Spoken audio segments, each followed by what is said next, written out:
Salam. Today we're going to be making a fried chicken burger. Zinger burger.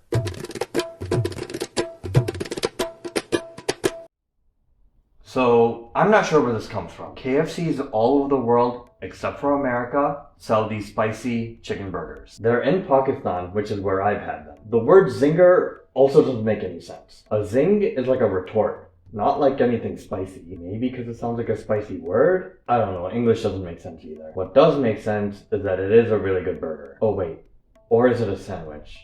Oh no, not again.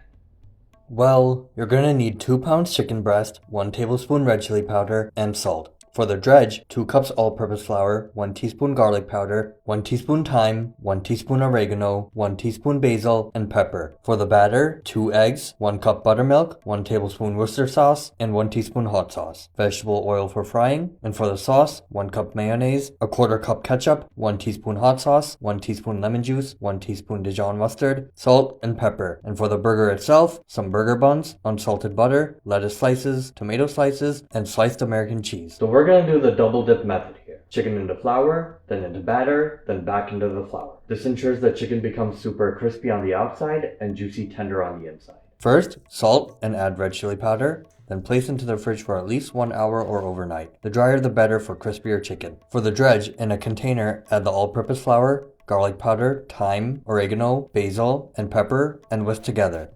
For the batter, in another container, add the eggs, buttermilk, Worcestershire sauce, and hot sauce, then whisk together. For the burger sauce, in a bowl, add the mayonnaise, ketchup, lemon juice, hot sauce, Dijon mustard, salt, and pepper, and whisk together. Now make sure you have your stations ready: chicken, flour, and batter. This can get messy, and it's best to use one hand for the wet ingredients and the other hand for the dry ingredients. Dip the chicken into the flour, then into the batter, then back into the flour for a double dip. In a pot, add the oil and heat it up until it gets to 325 degrees Fahrenheit. Add the chicken to the oil and fry for about 8 to 10 minutes until it turns golden brown. Take out, then set aside.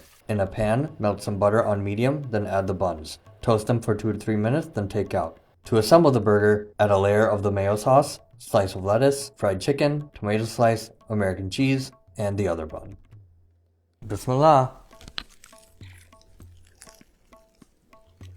This is great. Not as good as Nashville hot chicken that's infused with the spicy oils, but this sandwich really does hit the fast food cravings though. Does it zing though? Who knows? What do you think?